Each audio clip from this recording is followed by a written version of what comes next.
Estamos con Daniel Garibaldi. ¿Cómo te va, Daniel? Un gusto, Gustavo. Lo mismo, un placer estar contigo. Les quiero comentar porque Daniel tiene un perfil bajo, pero es licenciado en seguridad, doctor en seguridad y es director en seguridad y prevención, perito judicial en en seguridad ciudadana. Y la pregunta que te voy a hacer a vos, y no es política.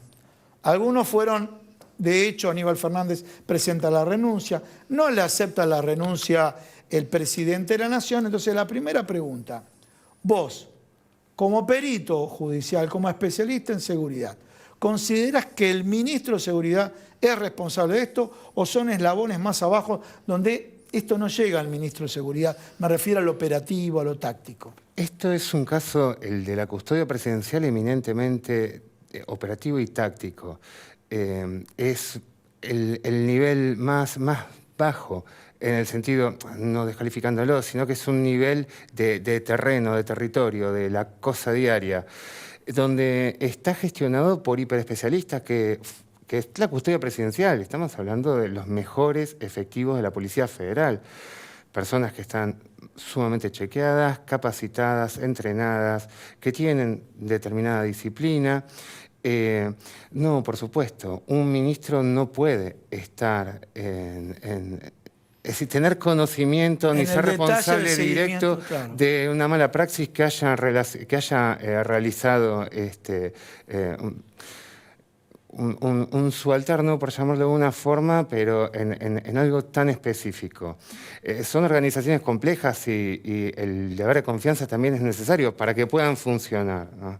Como que un comisario sea responsable por lo que hace un agente. Es difícil la vinculación. En primera instancia parecería que sí, pero es bastante más complejo. Bastante más complejo. Bien, en esa complejidad, contanos un poco a los que no entendemos del tema, los famosos anillos que protegen a un mandatario, ¿sí? Primero tenemos el primer anillo, que es el más cercano al VIP, que tiene la función de resguardar su integridad física y extraerlo del lugar ante un incidente. Después ese es el primer anillo. El primer anillo. ¿Hay cantidad de personas o es variable? Va a depender de la hipótesis de conflicto que haya, va a depender del contexto, del entorno, de cuál sea el traslado, el motivo del traslado, la tensión social que exista, a dónde va. En este caso era complejo porque había mucha proximidad y por las características del VIP que se trata, que está acostumbrada a interactuar con los manifestantes, pero de todas formas no había ningún indicio y ningún antecedente de la República Argentina, un intento de atentado contra el Ejecutivo Nacional, ¿no? El Ejecutivo Nacional, claro. Sí. No hay antecedentes. O sea, se habla de Raúl Alfonsín, pero no... No estaba en ejercicio de sus funciones. No estaba en el ejercicio de sus funciones. Claro. No, al no haber antecedentes. Ahora, de todas maneras, sí, existió un segundo anillo, que es el que tiene que estar sobre... ahí en contacto con los manifestantes. Mirando un poco el terreno, ¿no? Exacto.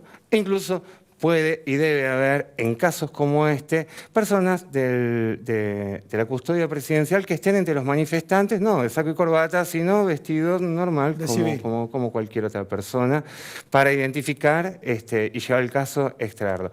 Ahora bien, lo que corresponde, lo que indican las buenas prácticas es que cuando alguno de los efectivos, sea cualquiera y pertenezca a cualquiera de los anillos, identifica un arma de fuego, se grita la palabra arma y ese mismo, el que identifica es el que repele.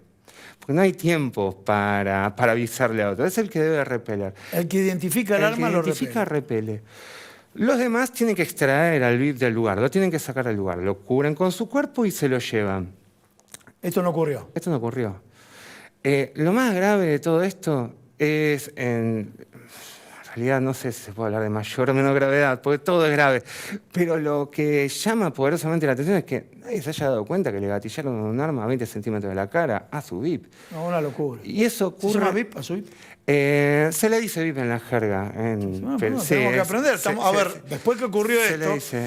¿Sabes por qué te hago ¿sabes por qué te hago esta pregunta? Porque desde el periodismo había visto mucha gente que ahora son especialistas en armas, ¿sí? Yo le dije, bueno, preguntémosle que sepa de armas. Empezaron que era una 22, que era una 30, 32, 45, cualquier dato tiraban. Pero sigue esa confusión, Gustavo. Hoy en un medio ¿sí? Gráfico sigue hablando del 380, ¿no? de 9 corto. Sí. Cuando es 765. Bueno, aclararnos ahora. Sigue la confusión. Bueno, más allá de que siga la confusión, el señor es especialista, tiene doctorado y demás. ¿Qué arma fue para cerrar? La Versa, famosa Versa. La Versa fue, pero si me preguntás el calibre, me cuesta asegurarlo porque por la foto no se puede identificar. Son todos por trascendidos periodísticos. Sí. Y hasta ayer era 765, que es lo mismo que .32. Sí.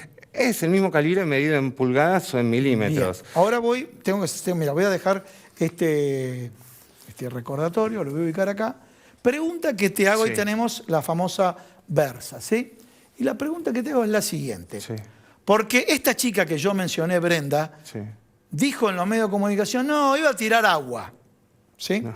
Bueno, ya sabemos que probaron 50 tiros, funcionaron los 50 tiros y demás. Y también en una entrevista, o compartimos, al día siguiente del hecho, compartimos un programa de televisión con Daniel, la pregunta que yo te hacía específico era lo siguiente. O sea, va el cargador, ¿qué fue lo que faltó? Yo le voy a graficar. ¿Faltó esto? Que significa Exacto. que suba la bala a la recámara. Pasar munición a la recámara, claro. Sí, se llama para vos es obviedad, para mí pasar, no, porque... Exacto, bueno, sí, faltó eso, primer punto. Sí. Bueno, ahora ya sé que esto es conjetura. En un escenario donde la persona se mete, fue con el libro de Cristina fue, con el arma. Sí, fue con el libro, con el arma. Puede ser que en un contexto de nervio y demás se olvidó de gatillar. Puede ser, puede pasar que no hayas arrojado el arma, puede pasar que la hayas arrojado mal, sí. que no la hayas llevado hasta el final del recorrido. ¿Arrojado se llama eso? Acerrojar, claro. Cerrojar. Acerrojar, sí. Acerrojar. Que la hayas arrojado mal, no hayas llegado hasta el final, entonces no llegó la bala a colocar Bien. el proyectil. En un contexto donde él no está en un polígono. Exacto. En un contexto donde él está en un lugar visualizado por todos, tiene que hacerlo tapado de... Que es una persona que asumo que nunca pisó un polígono de tiro, porque para ingresar a un polígono de tiro uno tiene que ser legítimo usuario, tiene que tener tenencia de arma de fuego, debe cumplir determinados requisitos, afortunadamente, si no, sería todo. Sí, si no... una locura. Una locura lo que hubiera ocurrido a un tipo que está entrenado, ¿no? O sea, donde estos errores no lo cometen. No. Afortunadamente no. Ahora, como hombre de seguridad, te hago esta pregunta, porque vamos a la teoría contraria. Esto fue el autobombo de la vicepresidenta para lograr notoriedad en medio de la causa de vialidad. Lo dicen, yo no lo pienso, obviamente, pero lo dicen. Te hago una pregunta. ¿Puede existir que alguien que quiera simular algo, simule con un arma a 20 centímetros, le gatillan 2 veces de un arma real y después se corrobora que esa arma sí funciona?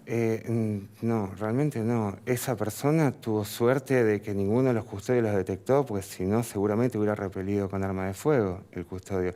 Y tuvo más suerte todavía de que quienes lo aprendieron, que hay que reivindicar el profesionalismo que tuvieron, que no son profesionales, que fueron los militantes, que primero custodiaron el arma, la prueba, que estaba ahí pisándola para que no desaparezca, eso hubiera sido fatal. Y segundo, la integridad física del atacante, porque sí que tiene un golpe en la cara, pero si no lo hubieran resguardado, no me sorprendería que lo hubieran linchado. Porque estamos hablando de militantes que se lo quieren matar en las narices. Es el impulso de ira y hubiera sido... No, y lo resguardaron. Y se lo entregaron a policía. El policía obró correctamente a partir de ese momento. Bien. Incluso con la prueba del teléfono, donde ensobran el teléfono, escuchaba las declaraciones del Ministro de Seguridad de la Nación, ensobran el teléfono en un sobre de Faraday, para sobre Faraday. Faraday, bueno, son terminología que no la... para evitar que se pueda ingresar a ese teléfono de manera remota. Es muy sencillo. Es envolviéndolo en papel aluminio o un metal que le genere una... Nos pasa cuando entramos en el ascensor que no podemos hablar por teléfono. Es el mismo ejemplo. Bien. Porque la estructura es de metal. y lo envían al juzgado Sí. con, con una planilla de cadena ¿cómo se llama? De custodia. Una planilla donde está quién lo entrega y quién lo recibe. Y Sí. figura el horario. En el juzgado va a acudir el perito de la Policía Federal. La información que no tenemos es si ese perito es el que abrió el sobre, porque ese sobre va firmado por 2 testigos, que son 2 testigos que no son policías, 2 testigos más llamados civiles, porque los policías también son civiles, pero se le dice en la jerga, 2 testigos no policías, que no pertenecen a la institución, y se lo entregan. Ok, el sobre está, la prueba está resguardada, tiene cadena de custodia. Ahora bien, después, lo otro que sabemos es que ese sobre, cuando se abre, que no sabemos quién lo abre, si lo abre el perito, lo abre en el juzgado, personal del juzgado, lo guardan en una caja fuerte del juzgado, sin cerrar el sobre, eso sí figura en la información pública. Es un error ese. Claro, lógico. Ese sobre se tenía primero que haber abierto con testigos y después cerrado con testigos. Sí. A ver, que un secretario tiene, y además le habrá dado un acta, un secretario tiene facultades para reemplazar, un secretario de un juzgado, para reemplazar la firma de estos 2 testigos. Pero si va a quedar en mi resguardo, en resguardo de ese secretario, de ese juzgado, no es la mejor idea, y teniendo en cuenta que es el teléfono más caliente de la República Argentina y tal vez la pericia en esa especialidad Más relevante. importante de la historia de la Argentina, a ver, no sé, de la historia de los últimos 20 años por lo menos, porque no me quiero meter en caso de la causa AMIA y demás, que también hubieron teléfonos que hubieron, es decir, no podemos comparar tragedias, ni es la idea. Pero el punto es, claramente era relevante.